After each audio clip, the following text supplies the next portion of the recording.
본 방송에서 제공하는 투자 정보는 투자 판단에 대한 조언입니다. 방송에서 제공하는 주식의 가치, 가격 상승 및 하락에 대해서는 방송사에서 보장하지 않습니다.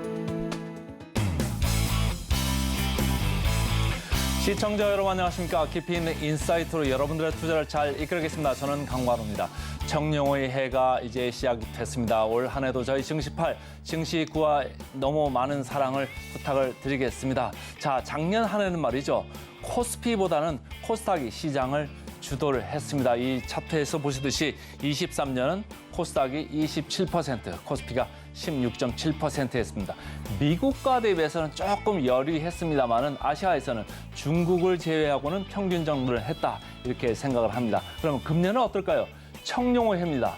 청룡의 해 그리고 1월에 들어왔습니다. 1월 효과 있을까요? 없을까요? 지금 시장은 근심의 벽을 타고 오르는 강세장의 한 가운데 있습니다. 12월 달에 미국의 랠리보다는 우리 시장이 좀 덜한 면이 있습니다. 그래서 저는 개인적으로 1월 효과를 좀 생각을 해보고요. 지난 연말 기간 동안에 제가 보니까 시장에서는 AI를 비롯한 IT 업종 그리고 12월 말에 뒷심을 발휘했죠. 자동차 업종도 관심권에 있는 듯합니다. 금년 한 해도 저희 증시8과 함께 하시면서 알찬 정보 인사이트 많이 챙겨가시길 바라겠습니다. 바로 외신 들어갑니다.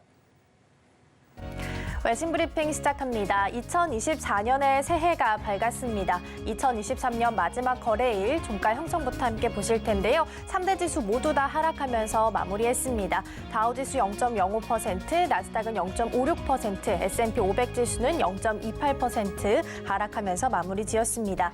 S&P 500 지수 같은 경우에는 역대 최고치를 경신하지는 못했지만 9주 연속 상승세를 타면서 한 해 기준으로 봤을 때 23.9% 상승하면서 나름 성공적으로 마무리했습니다.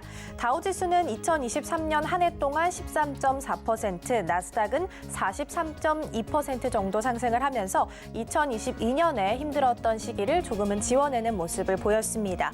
올해의 움직임도 계속해서 기대를 좀 해보면서 중국 쪽 경제 지표가 나왔기 때문에 하나 확인하고 넘어가 보도록 하겠습니다. 네, 먼저 중국 제조업 PMI 지수 함께 보실 거고요. 12월 PMI 지수는 49로 집계가 됐습니다. 해당 분야의 경기 동향을 좀 보여주는 지표고요. 50보다 높으면 경기 확장, 그리고 50보다 낮았을 때는 경기의 위축 국면을 의미를 하게 됩니다. 이번 12월은 49로 지난 6월 이후 최저치로 나타났고요. 6개월 만에 최저치로 나타났습니다.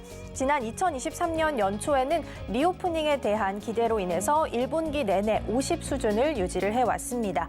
하지만 지난 10월부터 3개월 연속해서 계속 50을 밑도는 상황을 좀 보이고 있고요. 이에 따라서 중국 정부가 한층 좀 강화된 경기 부양책을 내놓을 것이다라는 의견도 계속해서 나오고 있으니까요. 이 부분도 함께 확인해 보시면 좋을 것 같습니다. 계속해서 유가 상황도 함께 확인해 보도록 하겠습니다. WTI는 배럴당 71달러 선에서 마무리했습니다. 소폭 하락하긴 했지만 배럴당 70달러 선을 웃도는 수준에서 마무리를 했고요. WTI는 2023년 한 해를 기준으로 봤을 때 10.7%가량 떨어진 것으로 나타났습니다. 그리고 연휴 기간에 나왔던 추가적인 소식 하나 더 보도록 하겠습니다. 덴마크의 머스크가 홍해 항로 운항을 재개한다라는 소식 지난주에 짚어드렸었는데요. 그런데 발표 일주일 만에 다시 한번 Red Sea Shipping 중단을 하겠다라고 다시 한번 발표를 하게 됐습니다. 미국 주도의 다국적 연합군 출범에도 불구하고 예멘 후티 반군의 위협이 계속해서 이어지고 있기 때문입니다. 외신에 따르면 머스크는 31일부터 48시간 동안 홍해를 이용하는 모든 선박의 항해를 중단하겠다라고 발표했습니다.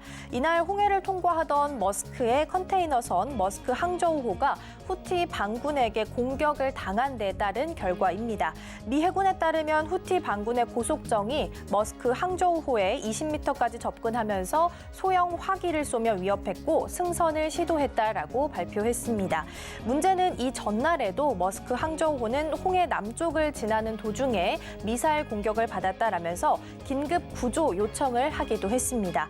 공격이 계속되게 되면서 이 머스크도 다시 한번 중단을 좀 발표를 하게 됐고요. 이번 공격으로 홍해 항로 운항 재개를 경기를 좀 타진하고 있던 다른 글로벌 해운사들 역시 다시 한번 위축되는 분위기가 형성이 되고 있습니다. 그렇기 때문에 언제 다시 홍해 운항이 좀 재개가 될지 불투명해졌기 때문에 주식시장 측면에서는 해운주나 그리고 유가의 흐름도 함께 확인해 보시면 좋지 않을까 싶습니다. 이어서 기사들부터 함께 보도록 하겠습니다. 첫 번째는 Country Ease Visas for U.S. Citizens라는 기사고요. 일단 미국 시민들에게 비자 발급을 좀 간소화하겠다라는 내용을 담고 있습니다. 중국 당국은 2024년 1월 1일부터 중국과 미국의 인적 교류를 더욱 원활하게 하기 위해서 중국 관광 비자 발급 신청 서류를 줄이겠다라고 발표했습니다. 경제 침체에 직면한 중국 정부는 외국 기업 투자 유치와 또 외국인 관광객 유입을 촉진하면서 돌파구를 모색할 것으로 좀 보이는데요. 중국 정부는 코로나19 대유행 당시에는 철저한 국경 봉쇄 정책을 펼쳤습니다. 그러면서 2023년부터 규제를 조금씩 완화하긴 했는데요. 기대만큼 경제 회복 성과는 거두지 못하고 있는 상황입니다. 중국으로 향하는 국제선 항공편은 중국의 코로나19 규제 철회에도 불구하고 2019년에 60% 수준에 미치지 못하고 있고요. 또 2023년 상반기에 중국을 찾은 외국인 관광객은 840만 명으로 코로나19 이전인 2019년 전체의 1%에 불과한 상황입니다. 외신들은 중국 정부가 비자 절차 간소화를 통해서 미국에게 화해의 손길을 내밀고 있다라는 해석도 나오고 있는데요. 작년으로 좀 돌아가 보면 중국 정부는 외국 기업 압수수색을 확대하고 2023년 7월부터 반간첩법을 강화를 했습니다. 그러자 미국 국무부는 중국의 자의적인 법 집행과 또 출국 금지 등을 이유로 해서 미국인들에게 중국 여행에 있어서 재고를 권고하면서 맞대응을 펼치기도 했습니다. 이처럼 얼어붙었던 미중 관계는 양국 정상회담을 계기로 해서 조금씩 풀리는 분위기를 만들고 있는데요. 정상회담 이후 후속 조치로 이번 조치 또한 이뤄진 것으로 보이고요. 미중은 주 24회인 양국 직항 노선을 주 70회 수준으로 늘리는 방안도 함께 검토하고 있는 것으로 알려져 있습니다. 물론 반도체와 관련해서는 여전히 미중 갈등이 좀 심화되는 모습을 보이고 있지만 비자 간소화에 있어서는 화해 분위기가 풍기고 있습니다. 이를 계기로 해서 미중의 사이에 인적 교류가 확대되고 또 양국 사이의 긴장도 완화될 수 있을지 지켜보시면 좋겠습니다.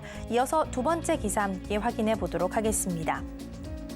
이번에는 CNBC 기사 함께 보실 거고요. North Korea's Kim vows to launch 3 more spy satellites and produce more nuclear materials in 2024라는 기사입니다.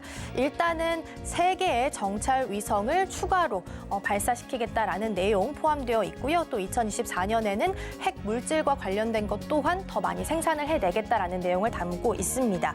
김 위원장은 만일의 사태에 대비해서 핵 위기 사태에 신속히 대응하고 유사시 핵 무력을 포함한 모든 물리적 수단과 역량을 동원하여 남조선 전 영토를 평정하기 위한 대사변 준비에 계속 박차를 가하겠다라고 발표를 했습니다. 우리나라를 향해서 공격적인 언급을 한 것처럼 보이지만 사실 여기에는 미국 대선이라는 키워드가 함께 좀 숨어 있습니다. 김 위원장이 이런 발표를 한 것은 올해 11월 미국 대선에서 트럼프 전 대통령이 재선될 경우를 염두에 두고 이 협상 카드 측면도 있다라는 분석이 나왔기 때문인데요.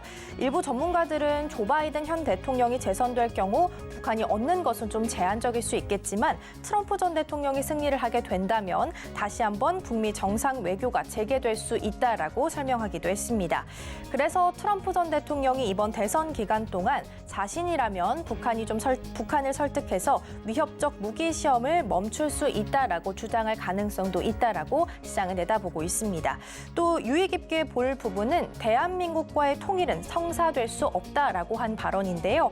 전문가들은 김 위원장의 발언이 한반도에 있어서는 중요한 전환점이 될 것이라면서 향후 한국 정부가 화해의 손길을 내민다 할지라도 북한은 격하게 거부할 것이다라고 평가하기도 했습니다. 과거 사례를 좀 봤을 때 김 위원장은 남한과 거리를 두면서 중국과 러시아 등 전통적인 우방과의 관계를 조금 더 강화할 것으로 좀 보이고요. 그렇다면 우리나라 입장에서는 북한에게 대응할 방위 산업 쪽으로 조금 더 신경을 쓸 수밖에 없는 상황이 됐습니다. 그렇다면 주식시장 측면에서 보자면 방산주들의 흐름 유의 깊게 보셔도 좋지 않을까 싶습니다. 이어서 섹터별 움직임도 함께 보도록 하겠습니다. 첫 번째로 보잉 소식부터 함께 보실 건데요. 보잉의 중국 항공사들이 737 맥스 여객기의 운항을 재개하기로 했다라는 소식을 전해드린 바가 있습니다. 그리고 연휴 사이에 이것과 관련해서 확정 기사가 나오긴 했는데요. 다만 0.1% 수준으로 다소 제한적인 폭으로 상승하는 모습을 보였습니다. 이어서 알리바바의 소식도 함께 짚어보겠습니다. 알리바바는 0.35% 상승하면서 마무리 지었습니다. 알리바바는 플랫폼 입점상들에게 양자택일을 강요했다라는 이유로 3조 원대 과징금을 물은 바가 있습니다. 그리고 이번에 추가로 경쟁사인 징둥에 1,800억 원의 손해배상도 해야 할 처지에 놓이게 됐습니다. 사건의 내용을 먼저 보면 이렇습니다. 과거 2015년 광분제를 앞둔 시점에서 징둥에 입점해 있던 입점상들이 알리바바의 압력을 이기지 못해서 철수한 사건이 발생을 했습니다.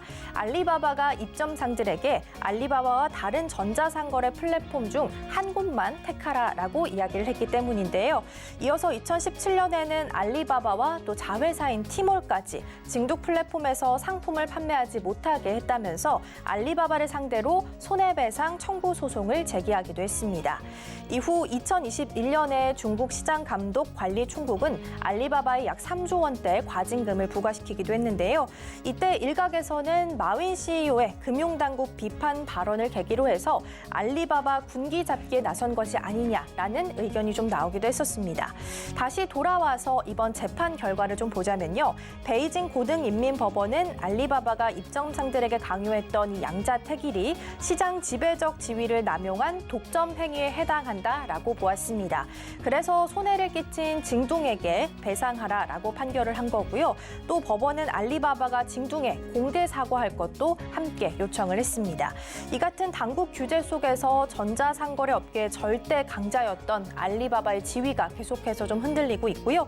특히 지난해 1에서 3분기 매출로만 봤을 때는 징둥에게 1위 자리를 내주기도 했습니다. 이어서 구글의 소식도 함께 확인해 보도록 하겠습니다. 구글은 0.25% 약보합순에서 마무리하면서 한 해를 마무리 지었습니다.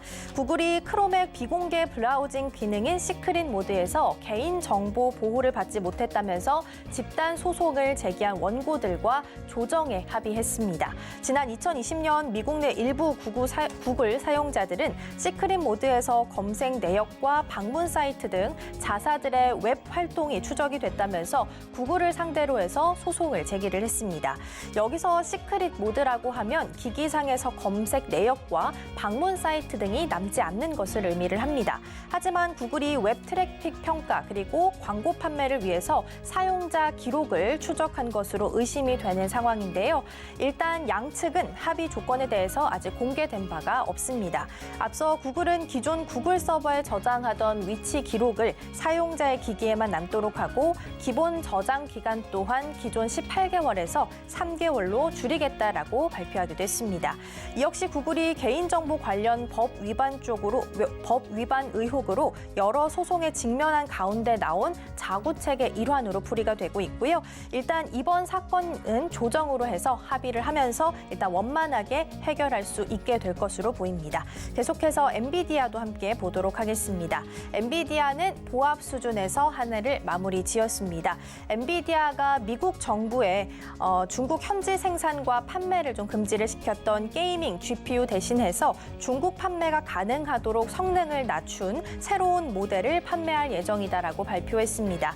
엔비디아 중국 웹사이트의 판매 목록에 GTX 4090D 칩이 등록이 된 건데요. 이는 다른 나라에서 판매하고 있는 GTX 4090의 하위 버전이다라고 이해하시면 되겠습니다.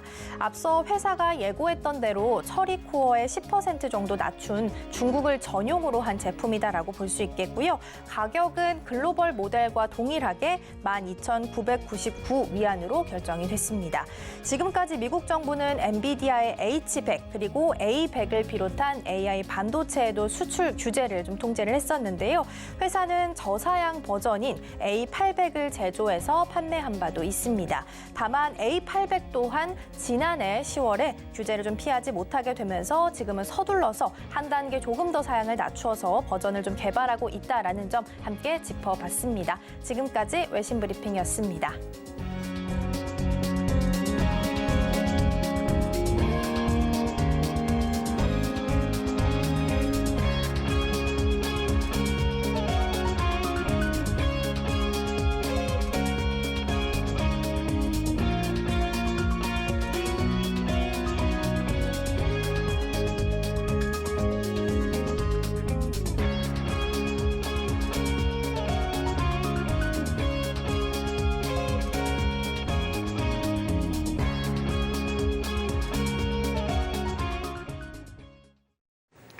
네, 서울경제TV 증시8 조간 브리핑 시간입니다. 서울경제신문에서 발행한 이슈 전해드리는데요. 첫 번째 소식부터 하나하나 짚어보겠습니다. 화면 살펴보시죠. 2024년 첫 번째 소식입니다. 긴축 완화에 기술 수출 연쇄 빅딜, 비만 ADC 신약 급성장 기대. 네, 첫 번째 소식으로 제약바이오 소식 전달드리는데요. 2024년 유망 섹터로 제약바이오 빼놓을 수가 없죠. 글로벌 금리 긴축 완화 기조와 항체 약물 접합제 즉 ADC, 비만 치료제 등 신약 시장이 급성장과 함께 한 단계 더 도약할 것으로 전망하고 있습니다. 2024년 제약바이오의 호재들이 몰려 있습니다. 우선 셀트리온 같은 경우는 염증성 장질환 치료제 램시마 피아주사 미국 시장 진출을 허가받았고요. 레고캠바이오 같은 경우에는 작년 얀센과 2조 2천억 원대 역대 최대 규모의 기술 수출을 이뤄냈습니다. 또 금리 인하로 인해서 M&A와 글로벌 빅파마 기술 제휴 역시도 더욱더 활발해질 수 있을 것으로 전망이 되고요. JP모간 헬스케어 컨퍼런스가 올해 1월 8일부터 11일까지 미국 샌프란시스코에서 개최된다라는 부분 역시도 제약바이오의 호재로 들어와 있습니다. 2024년 글로벌 제약바이오 동향을 하나하나 좀 살펴보면 화이자와 머크, 에브비, BMS 등 글로벌 빅파마에 더욱더 큰 활약을 예고하고 있고요. 또 이들 기업들은 최근 공격적으로 ADC 파이프라인을 확보하고 있습니다.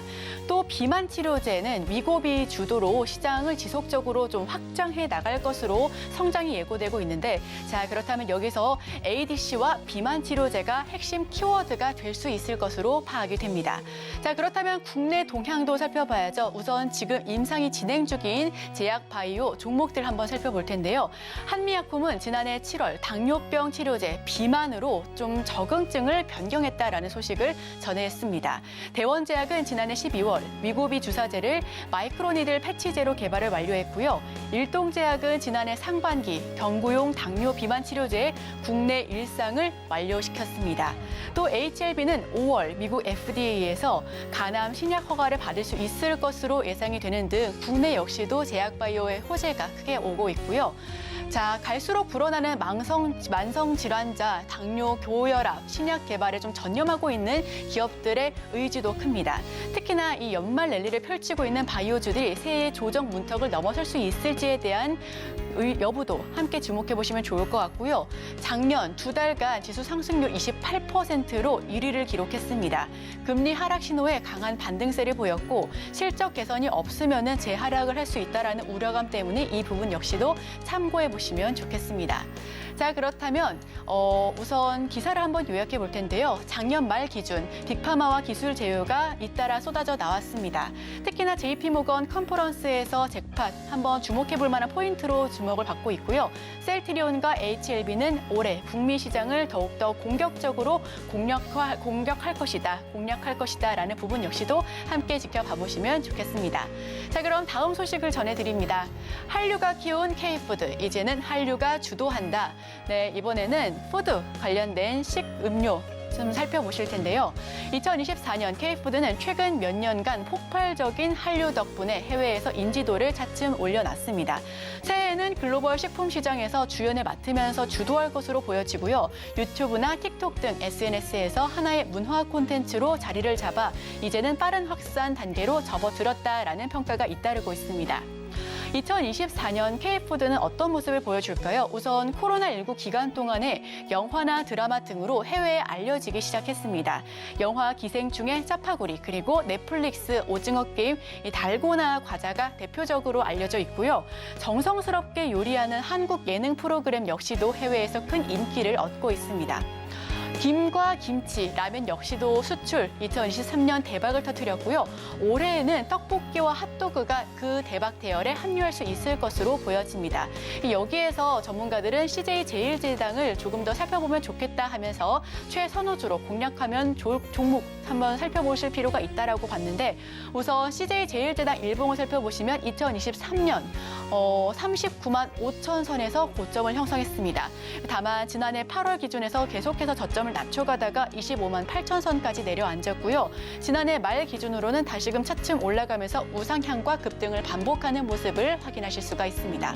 한류가 키운 K푸드, 우선 식음료 트렌드 업계에서 올해 요리의 한식이 선정됐습니다. 짜파구리나 달고나 등 유명세를 타고 있고요. 떡볶이와 떡 판매량이 미국에서 450%나 쑥 올라간 부분 역시도 확인하실 수가 있습니다. 뷰티 드라마와 K 콘텐츠의 한 축을 그었다라고 평가를 받고 있고요. 프랜차이즈 역시도 해외 입맛을 공략하겠다라는 부분 역시도 확인하실 수가 있습니다. 자, 그럼 다음 소식으로 넘어가 보겠습니다.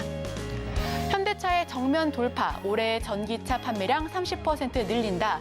2024년 자동차 업계를 살펴보겠습니다. 현대차는 올해 전년보다 30% 늘어난 40만 대 안팎의 전기차 판매 계획을 발표했습니다. 최근 전기차 수요가 둔화하면서 지난해 목표 달성마저 조금 어려운 부진한 상황이었었는데요. 특히나 계속해서 실적이 좀 좋아지는 바람에 이에 반면에 좀 피크아웃에 대한 우려 역시도 있었습니다. 판매 목표를 확대해 나가는 기존 전략을 고수하고 또 시장을 선도할 것이다라는 목표 역시도 다짐했는데요. 현대차는 올해 가성비 높은 반값 전기차 출고를 예고했습니다. 시장 점유율 확대에 긍정적인 요인으로 작용할 것으로 기대가 되고요. 자동화, 전동화 전환 시기에 선도자를 자처하면서 전기차 판매량을 꾸준히 늘려왔습니다. 우선 공격적인 판매량을 제시하긴 했지만 이를 달성할 수 있을지에 대해서는 좀 미지수인 상황이다라는 부분 역시도 함께 참고해 보실 만한 포인트로 짚어드립니다. 현대차는 중저가 전기차를 통한 분위기 반전을 노리고 있습니다. 고금리 장기화에 구매 비용에 대한 부담이 늘어가기 때문에 좀 저렴한 전기차가 주목을 받아왔고요. 경차 열풍을 이끈 캐스퍼 전기차는 이르면 올해 7월쯤 국내 시장에 출시될 것으로 보여집니다. 리튬 인산철, 즉 LFP 배터리를 탑재해 보조금을 적용했을 시 가격은 약 2천만 원대 안팎으로 매겨질 수 있겠다라는 책정 금액까지도 살펴보겠습니다. 현대차는 2030년까지 전기차 수익률을 10% 증진할 것을 목표로 하고 있습니다. 인도 등 신흥시장을 겨냥한 SUV인 크레타 전기차의 출시 시기도 앞당겨지고 있고요. 현대차는 2030년도까지 전기차 판매에 따른 수익률을 10% 이상 올릴 것으로 보여지고 있습니다. 이를 위해서 전용 전기차에 더해 파생 전기차 모델을 운영할 것으로 예고를 하고 있고요. 생산 원가를 절감하는 등 세부 전략을 이행해 나갈 것이다라고 공표했습니다. 자, 그럼 기사 요약해 보겠습니다. 수요 둔화에 작년 30만 대 판매를 추정하고 있는데요. 7월에는 캐스퍼, 연말에는 크레타를 출시할 것으로 예상하고 있습니다. 반값 전기차로 분위기 반전을 노리고 있고요. 과도한 인센티브는 줄여나가겠다라는 방침까지도 공개했습니다. 자, 그럼 다음 소식을 전해드립니다. 마지막 소식인데요. 석 달 만에 20% 급락한 유가, 육해공 운송주 뜬다. 네, 마지막 소식으로 운송주 이야기 들려드립니다. 국제유가 하락에 운송주가 수혜주로 주목을 받고 있는데요. 글로벌 경기 침체 속에서 미국의 원유 생산량은 늘고 또 향후 국제유가가 약세를 보일 것이다라는 전망이 지배적입니다. 지난해 12월 한 달 동안 KLX 운송지수가 약 14% 급등하면서 육해공 운송업체들이 일제히 상승 흐름을 보여줬는데요. 작년 여름까지만 하더라도 골드만삭스는 배럴당 150달러 선까지 유가가 치솟을 수 있다라는 전망을 내보인 것과는 좀 반전된 분위기입니다. 하림그룹 역시도 좀 호재로 들어왔었던 부분이 있습니다. 인수 우선 협상자로 선정된 이벤트가 있었죠. HMM은 한 달간 26%나 급등했고요. CJ 대한통운도 12%, 대한해운은 10%로 두 자릿수 상승률을 기록한 바 있습니다. 제주항공 역시도 8%, 대한항공은 6.64% 정도 지난달 오름세를 기록했었는데요. 2024년 운송주에 대한 기대감이 높습니다. 유가 상승세가 꺾인 것이 운송주 투자 심리를 북돋은 것으로 평가를 받고 있고요. WTI 국제 유가 가격은 지난해 마지막 거래일인 현지 시간 29일 기준 배럴당 71달러 선에서 마감을 지었습니다. WTI는 지난해 4분기에만 21% 하락하는 모습을 보여줬는데요. 골드만삭스와 국내 KB증권의 리포트에 따르면 올해 브렌트유 가격 전망을 배럴당 10달러 정도 낮춘 70에서 90달러로 하향 조정했습니다. KB증권 연구원은 국제유가의 하향 안정화에 비용 부담이 적어서 운송주를 추천한다라는 입장을 고수했고요. 영업이익이 10% 늘면서 5천억 원 돌파가 예상되는 CJ 대한통운을 최선호주로 공략해보자라는 의견까지도 전해드립니다. CJ 대한통운 주봉을 살펴보시면 2020년도에 지지부진한 흐름을 보여줬다가 21년도에 큰 폭의 상승률을 보여주면서 고점을 터치했습니다. 19만 4,500원 선까지 상승했었는데 이후 줄곧 내리막길을 걷다가 2022년 큰 폭의 하락세를 겪고 2023년 7월에는 저점을 좀 짚었는데요. 다만 바닥을 다지고 다시 올라오면서 12월에는 큰 폭의 상승률을 급등세 기록하기도 했습니다. 정리하고 넘어가면 12월 KRX 운송지수가 14%나 넘게 급등했습니다. 특히나 HMM은 26%나 상승하면서 두 자릿수 큰 폭의 상승률을 기록했었는데 이에 앞으로도 우리 시청자 여러분들께서도 운송주 더욱더 눈여겨봐 주시면 좋겠습니다. 자, 제가 준비한 소식은 여기까지입니다. 저희는 바로 이어서 오늘의 일면을 통해서 전문가의 의견과 함께 수혜주까지 짚어보도록 하겠습니다. 저희와 끝까지 함께 하시죠.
개인 투자자가 아닌 전문가는 장 시작 전 뉴스를 볼 때 어떤 부분에 초점을 맞출까요? 오늘의 일면 헤드라인입니다. 새 테크 전장은 AX, 일상 파고드는 AI. 오늘 헤드라인 풀어주실 분이죠. 헤르메스 스타 김시은 팀장 함께합니다. 어서 오세요. 네, 안녕하세요. 네, 저희 마지막 거래일과 첫 거래일을 함께하게 됐습니다. 새해 복 많이 받으세요. 새해 복 많이 받으세요. 우선 새 테크 전장은 AX라고 헤드라인을 가지고 와주셨는데 AX가 AI 인공지능 전환을 뜻하더라고요. 헤드라인 풀어주시죠. 네, 관련했을 때 아무래도 좀 떠올리실 부분이 CES일 것 같은데 12월에도 좀 가장 큰 화두가 CES와 JP 모건 헬스케어였지만 아직까지도 좀 주목해볼 필요가 있지 않을까. 이번 주에 특별한 이벤트가 없습니다. 매크로 지표 확인할 게 몇 가지가 좀 있긴 하지만 좀 증시를 뒤흔들 만한 특별한 이벤트가 없다는 점을 봤을 때 아직까지 봐야 하는 이벤트는 CES와 JP 헬스케어 컨퍼런스다라고 보시면 좋을 것 같고요.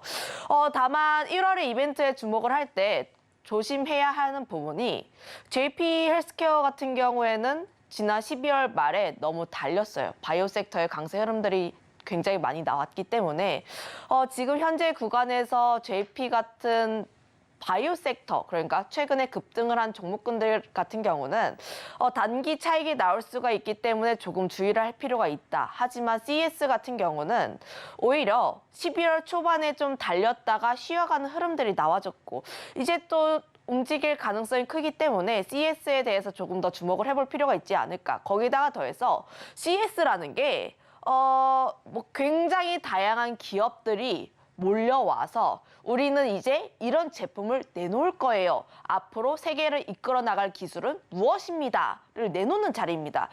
그러면 올해 내놓은 이 기술이 앞으로 세계의 시장을 이끌어간다라고 생각을 해보시면 좋을 것 같은데 이번 CES에서 가장 큰 최대 화두는 AI 기술이라는 거죠. 물론 AI 기술 자체가 작년부터 굉장히 핫했습니다. 챗 GPT로 인해서 촉발된 AI에 대한 기술력에 대한 기대감이 물론 올해도 이어지지 않을까라고 보여지고 있고 특히 관련했을 때 AI뿐만 아니라 AI로 인해서 AI가 탑재가 된 뭐 가전제품이라든지 혹은 로봇이라든지 관련했을 때 굉장히 다양한 테마들이 나올 것으로 보고 있고 구글이라든지 인텔, 아마존 같은 경우에서도 AI 관련 기술을 내놓을 것으로 전망을 하고 있는데 우리나라 기업은 무엇을 내놓을 것이냐. 삼성 같은 경우에는 가우스, 그러니까 생성형 AI 쪽에 대해서 기술을 내놓으면서 관련했을 때 좀 기술이라든지 뭐 제품이라든지를 내놓을 것으로 전망하고 있고, LG전자 같은 경우에는 스마트홈 AI, 그리고 현대차 같은 경우에는 소프트웨어 전략, 그러니까 SDV라고 보시면 좋을 것 같은데, 결국은 SDV 같은 경우도 AI라든지 굉장히 많은 데이터가 필요하다는 점을 봤을 때 결국은 AI로 귀결이 된다라고 보시면 좋을 것 같습니다.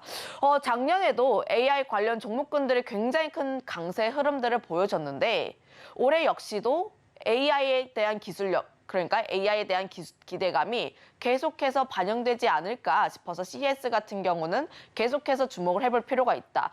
CS 이벤트로 인해서 미국 기술주의 흐름이 반영이 되고, 그로 인해서 우리나라 같은 경우에도 미국에 좀 따라가는 경향이 있기 때문에 미국 기술주가 움직이면 우리나라도 움직일 수밖에 없기 때문에 지금 가장 크게 주목을 해봐야 하는 이벤트는 CS가 아닐까, 이렇게 말해보겠습니다.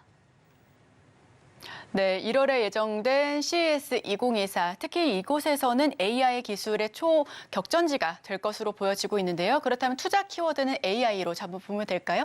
네, AI 같은 경우에 좀 계속해서 성장해 나가지 않을까. 작년 같은 경우도 굉장히 바빴었는데 올해 역시도 굉장히 숨 가쁘게 좀 뛰어오르지 않을까라고 보고 있습니다. 그로 인해서 AI 섹터에 대해서 계속해서 주목해 볼 필요가 있어서 올해도 숨가쁜 AI 시장이라고 키워드를 잡아봤는데 물론 로봇이라든지 AI 테마가 작년부터 굉장히 큰 테마였습니다. 연초 그리고 상반기, 하반기 좀 계속해서 시장을 이끌었던 주도 섹터가 AI였고, 특히 미국 같은 경우 엔비디아가 시장을 이끌었죠. 미국이라든지 M7 같은 경우도 AI로 인해서 반도체 문제가 아닙니다. 반도체로 인해서 시장이 올라간 게 아니라 AI로 인해서 시장이 어떻게 바뀔 것이다라는 기대감이 반영이 되면서 주가가 계속해서 올라간 거죠. 올해 같은 경우도 이 같은 흐름은 좀 계속 나오지 않을까라고 보여지고 있는데, AI 같은 경우가 아직까지 완성 단계가 아니라 개발을 계속해서 하는 단계입니다. 그런데 제가 좀 주목을 해봤던 부분이 사건들이 샘 올트만의 MS 해고 사건이었는데, 그로 인해서 지금 내가 생각했던 AI의 기술력이라든지 발전 단계가 내 생각보다 더 빨리 갔구나. 그 이유가 좀 해고 사유에 대해서 구체적으로 밝히진 않았는데 AGI에 대한 의견 차이라는 게 좀 대다수로 좀 나와주고 있고요. AI가 무엇이냐라고 보면은 사람처럼 행동하는 인공지능이라고 보시면 좋을 것 같습니다. 그러니까 원래는 우리가 챗 GPT를 사용을 하면은 좀 뚝딱이처럼 나는 A라는 질문을 했으면 소문자 A에 대해서 대답을 해줘야 되는데 굉장히 기계처럼 대답을 한다던가 하는 식이었거든요, 원래는. 하지만 AI가 점점 발전이 되면서 점점 사람처럼 진화를 해가는 겁니다. 그런데 AI에 대한 발전 속도가 굉장히 빨라지게 되는데 결국은 AGI 모델이 나오게 되면 그로 인해서 발전된 속도는 점점 가속도가 붙을 수밖에 없는 거죠. 실제로 챗 GPT-4가 나왔을 때 좀 사람 같다라는 평이 굉장히 많았습니다. 그로 인해서 5가 나오고 AGI 모델이 나오게 되면은 관련했을 때 AI 기술에 대한 모델은 굉장히 큰 폭의 성장세가 나올 것으로 보고 있는데, 그러면 기업들이 바보가 아닌 이상 관련 시장에서 한 기업이 계속 치고 나가고 그리고 그 성장 속도가 굉장히 가파라지는데, 그럼 후발주자들은 돈을 어떻게든 태워서라도 따라잡으려고 합니다. 그러면 결국은 AI 시장 자체에 투자가 계속해서 들어가고 돈이 계속해서 들어간다라고 보시면 좋을 것 같아요. 그로 인해서 작년에도 이어서 올해 같은 경우도 AI 시장에 계속해서 투자가 들어간다. 올해 같은 경우도 AI 투자 규모가 2배 이상 나올 것으로 전망을 하고 있습니다. 관련했을 때 뭐 대다수의 기업들이 비용을 절감한다든지 혹은 시간을 절감한다든지 이런 측면에서 계속 AI 쪽에 대한 투자 혹은 로봇 쪽에 대한 투자를 가속화할 것으로 전망을 하고 있기 때문에 앞으로의 초점은 AI로 인해서 어떻게 기업들이 흘러가는가, 어떻게 기업들이 발전해 나가는가에 조금 더 초점을 맞춰보는 그런 해가 되지 않을까 싶습니다.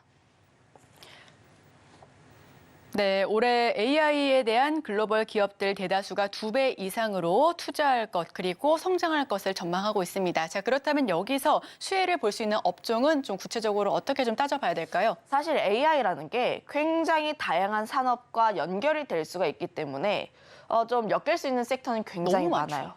뭐 관련했을 때 AI로 좀 엮일 수 있는 대표적인 섹터가 의료도 있고 혹은 뭐 가전제품이라든지 이런 쪽에 있는데 단기적인 이벤트로 CES와 좀 엮어서 보게 된다면 AI 반도체라든지 온디바이스 AI, 자율주행 이런 쪽과 함께 엮을 수는 있습니다. 다만 관련했을 때 모든 종목, 모든 섹터가 함께 오른다라기보다는 좀 덜 오른 쪽에 관심을 두는 편이 낫지 않을까라고 보여지고 있는데 온디바이스 AI, AI 반도체 같은 경우는 이미 주가가 선 반영을 했어요. 12월 달에 온디바이스 AI에 대한 기대감으로 인해서 주가가 굉장히 큰 폭의 상승세가 나왔고 대표적으로 칩셋 미디어라든지 바닥권에서 굉장히 크게 올랐습니다. 언제든지 차익이 나올 수가 있는 자리예요. 제가 주식 투자를 할 때 가장 좀 중요하게 보는 점이 현재의 밸류를 측정하는 것도 중요하지만 기대감이 어떻게 반영되는지가 가장 중요하다. 수익률적인 측면에서 봤을 때 사람은 기대감을 가졌을 때 주가가 가장 크게 오릅니다. 온디바이스 AI가 탑재된 스마트폰이라든지 PC가 출시가 된다면 앞으로 이 기업의 실적이 어떻게 될 거야라는 기대감을 안고 반도체 섹터 종목군들이 굉장히 큰 강세를 올렸어요. 그 다음 단계가 이제 제품이 출시가 되거나 혹은 시장에 내보였을 때 혹은 이제 실적이 어느 정도 가늠이 될 때는 이제 또 달라집니다. 그때부터는 이제 계산기를 두드리는 거예요. 쉽게 얘기를 하면은 이 제품이 시장에 나왔을 때 흥행을 할 것인지 혹은 실적이 내가 생각했던 것보다 더 크게 나오는지 이제 계산을 하는 단계가 나옵니다. 저는 이번 CES에서 가오스가 탑재가 된 갤럭시 S24가 어떻게 흥행을 하는지 여부에 따라서 온디바이스 AI 쪽의 변동성이 좀 달라질 수 있다. 그런 자리라고 판단을 하고 있어서 지금 현재 접근을 하기에 굉장히 큰 폭으로 올랐던 온디바이스 AI 종목군들은 좀 자제라는 것이 낫지 않을까. 오히려 지금 같은 경우는 주가가 좀 높기 때문에 새로 이 섹터에 접근을 하시고 싶으신 분들 같은 경우는 차익이 나왔을 때 하단 라인에서 접근을 하시는 것이 낫지 않을까라고 보여지고 있고 신규로 접근하실 분들 같은 경우는 오히려 기대감이 좀 없고 주가의 위치가 낮은 쪽이 조금 더 편안하지 않을까라고 보여지고 있습니다. 대표적으로 자율주행이라든지 SDV 쪽이 있는데 자율주행 같은 경우도 좀 올랐던 종목군들도 꽤 있어요. 대표적으로 텔레피스 같은 경우도 주가가 계속해서 올라가는 우상향하는 흐름들을 보여주고 있는데 관련했을 때 현대차라든지 SDV 관련했을 때 아직까지 크게 이슈가 되지 않았다라고 판단을 하고 있습니다. 그러면 CES가 나오고 현대차 관련했을 때 이벤트가 어떻게 나오고 그리고 이슈가 어떻게 되는지 거기다가 현대차 같은 경우는 지금 나쁠 이야기가 없어요. 자동차 섹터 같은 경우 실적 좋지 금리 인하 나오게 되면서 자동차 더 살 수 있다는 기대감도 나오고 있지. 거기다가 SDV에 대한 이벤트가 부각이 되면 자동차라든지 자율주행 같은 경우도 다시 한번 부각을 받을 수 있는 그런 위치에 있지 않을까 싶어서 이쪽에 한번 관심을 가져보는 게 나을 것 같다라고 판단을 하고 있고 종목으로는 퓨런티어가 자율주행 쪽에서 움직이지 않은 모습을 보여주고 있기 때문에 지금 라인대에서는 좀 접근을 하기 편안한 그런 선택지가 되지 않을까라고 보여지고 있습니다. 물론 퓨런티어 자체가 카메라 모듈 관련 종목군이긴 하지만 앞으로의 기대감을 봤을 때 자율주행 시대에 대한 기대감을 봤을 때 구조적인 성장세가 나올 것으로 기대를 하고 있기 때문에 이런 점 한번 참고를 해보시면 좋을 것 같습니다. 네, 오늘의 일면 수액 섹터는 AI 반도체, 온 디바이스 AI, 그리고 자율주행을 꼽아왔는데요. 이 중에서 좀 덜 오른 자율주행 쪽을 조금 더 공략해보면 좋겠다라는 의견과 함께 최선호주는 퓨런티어까지 찾아봤습니다. 지금까지 헤르메스 스타 김신 팀장과 함께했습니다. 오늘 말씀 고맙습니다.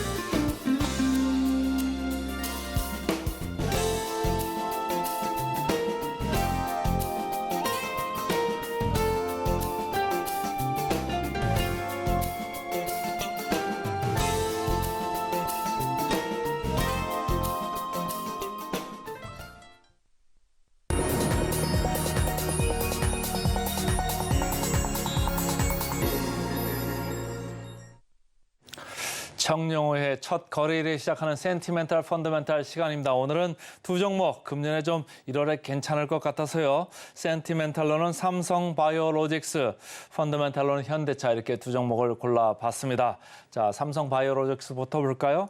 지금 최근에 차트를 보시면은 그 바이오 주식들이요 은근슬쩍 많이 올라왔습니다. 셀트리온 빨간 줄로 이렇게 표현이 돼 있는데요. 이렇게 뭐 합병 이슈도 있었습니다만 어쨌든 미국에서 기준금리 인하 가능성이 좀 제기되면서 그리고 내년 벌써 6월에 얘기했던 게 벌써 1분기 쪽으로 지금 오고 있잖아요. 3월 정도 가면은 25p 정도 좀 내릴 수가 있다 이런 생각을 하면서 먼저 성장주의 대표적인 이 금리 하락의 수혜주입니다. 이 바이오 쪽이 올랐고요.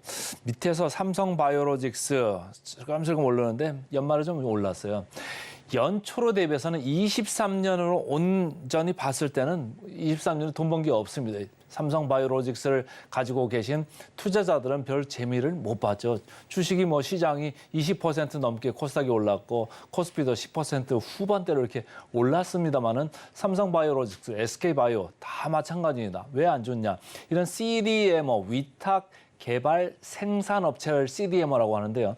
이런 업체들이 좀 경쟁이 많이 가속화되고 수익성도 생각보다 좀 덜 나오고 이랬기 때문입니다. 그런데 금리가 이렇게 내려가는 사이클에 들어간다 그러면 바이오 쪽을 생각을 안 할 수가 없습니다. 물론 밸류에이션은 상당히 높죠. 여전히 높은 게 사실이고요. 그렇지만은 이렇게 할인율이 내려가다 보면 금리가 내려가다 보면 성장주에 대한 밸류에이션들은 다시 예전 상태로 조금씩 이렇게 회복될 수 있다 이런 생각을 하면서 바이오 주식을 삽니다. 그런데 삼성 바이오로직스가 녹색으로 표현됐습니다만 이 가운데에서도 가장 후행하고 있습니다. 그러니까 뒤에 따라가서 열심히 좀 많이 편입하고 싶은 기관 외국인들은 이렇게 큰 주식 그리고 성적이 나빴던 주식을 살 수밖에 없습니다.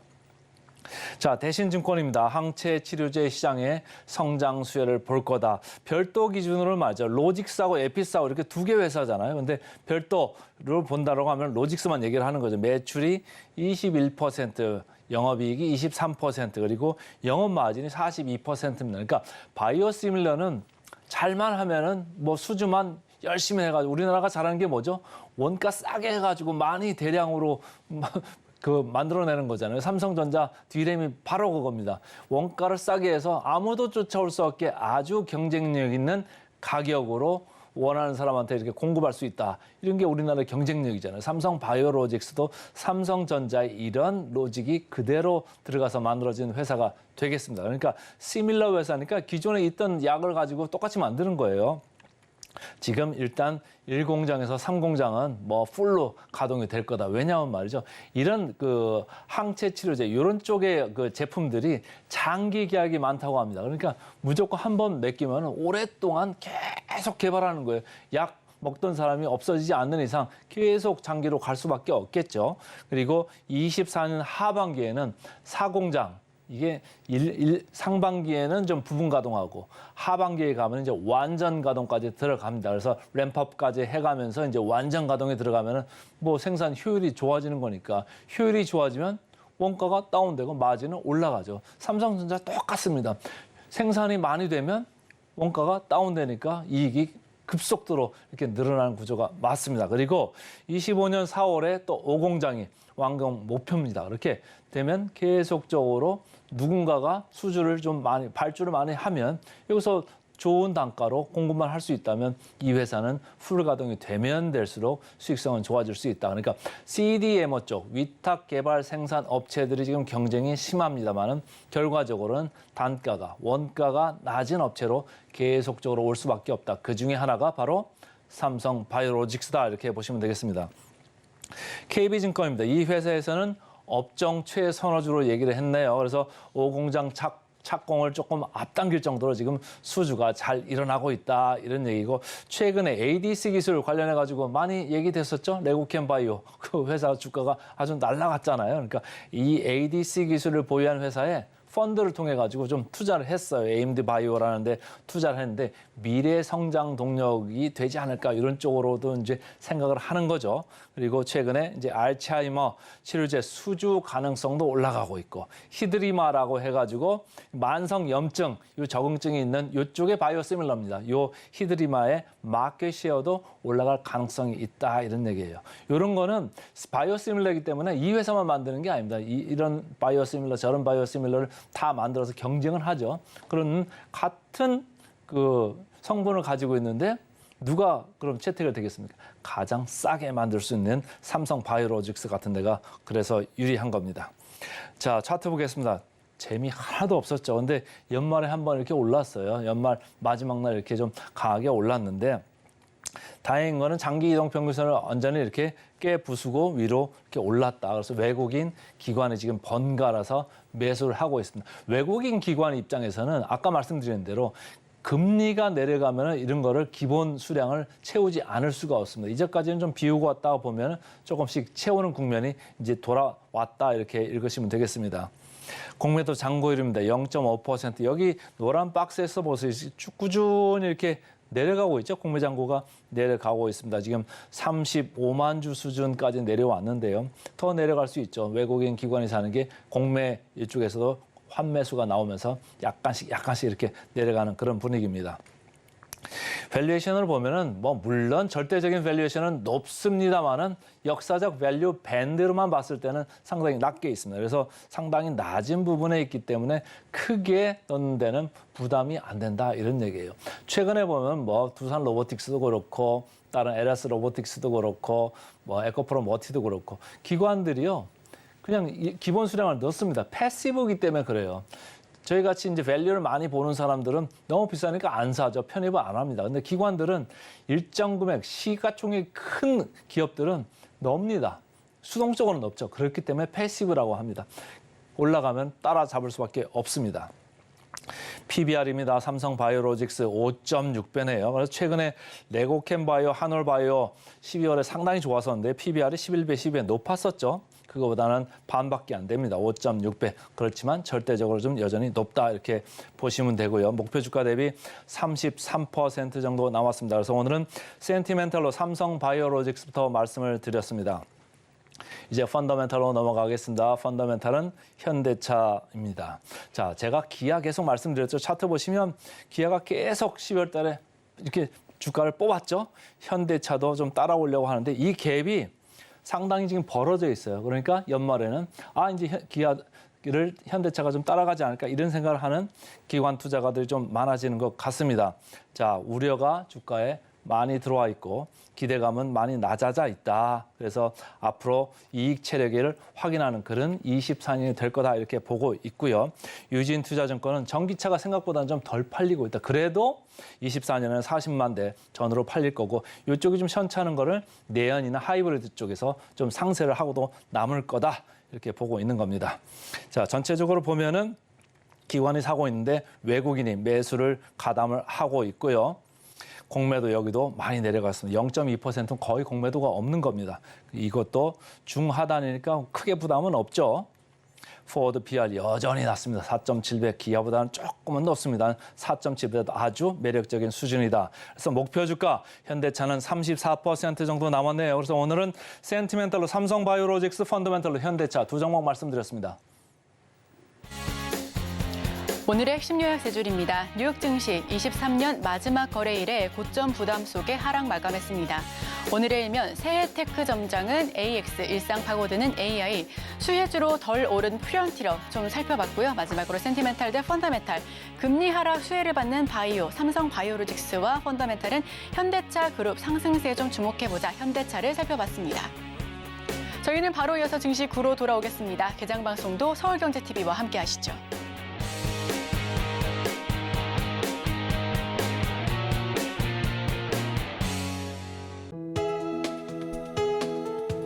본 방송에서 제공하는 투자 정보는 투자 판단에 대한 조언입니다. 방송에서 제공하는 주식의 가치, 가격 상승 및 하락에 대해서는 방송사에서 보장하지 않습니다.